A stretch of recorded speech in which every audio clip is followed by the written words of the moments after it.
What was it really like to fight in the Civil War?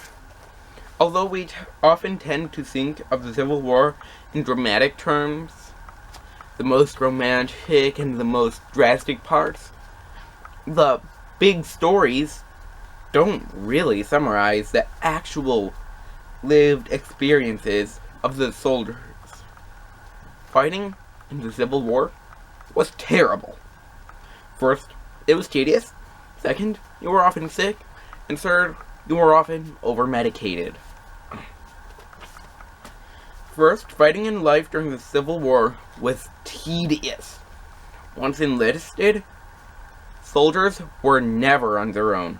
They were always under orders. Well, almost always.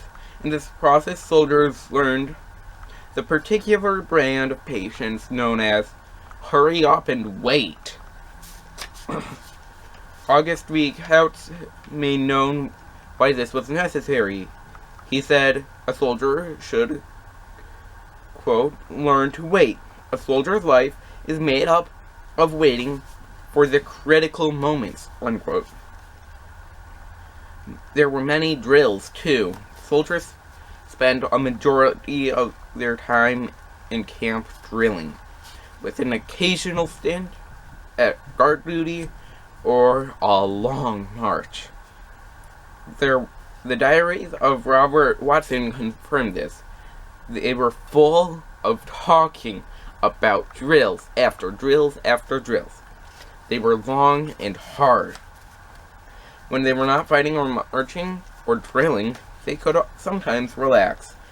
Many men enjoyed smoking pipes. Many had servants and enjoyed some of the niceties of life. Sometimes they had their family with them too. They gambled on almost anything to pass the time. Their diet was usually dull too. Once in a while, their tedium was interrupted with things such as a visit from the commander-in-chief.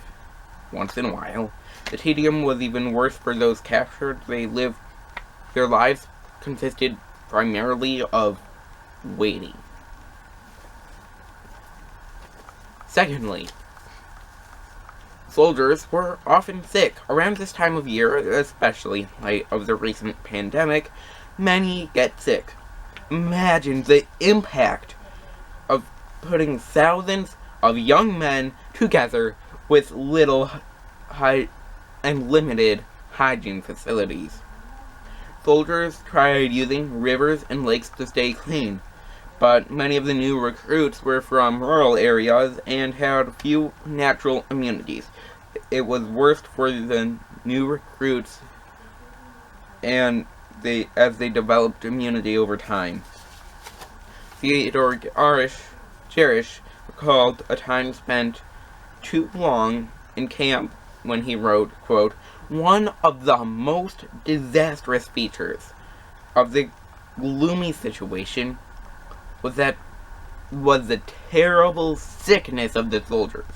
Men were unused to the climate, the exposure, and the food, unquote.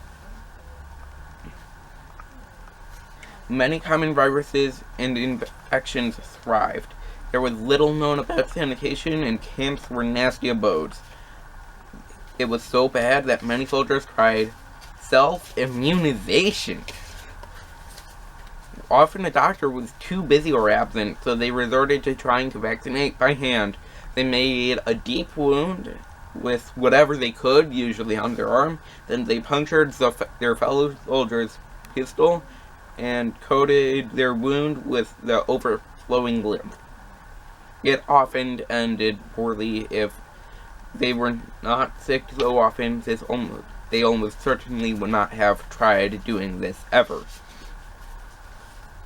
And finally, you were often over-medicated. Opiates and other drugs were widely available. Heroin was one for sale in the Sears Roebuck catalog, which was essentially the Amazon of early America. By the beginning of the war, almost all medicine cabinets had some form of opium. Doctors who used opiates liberally on civilians also did so on the military. William H. Taylor was an assistant surgeon in the Confederate Army. After the war, he he simplified sick calls to one simple question: how are your bowels? If they're open, plug of opium. If they're closed, plug of blue matter, which was an unstable mercury compound. This was often, and almost always, far more than needed. Opiates were used for medication in many things. Opiates were used to treat pain and PTSD. Opiates were profusely used in illness treatment, as they were most effective in relieving pain. After the war, many were still in agony from their wounds or war-related illnesses for the rest of their lives.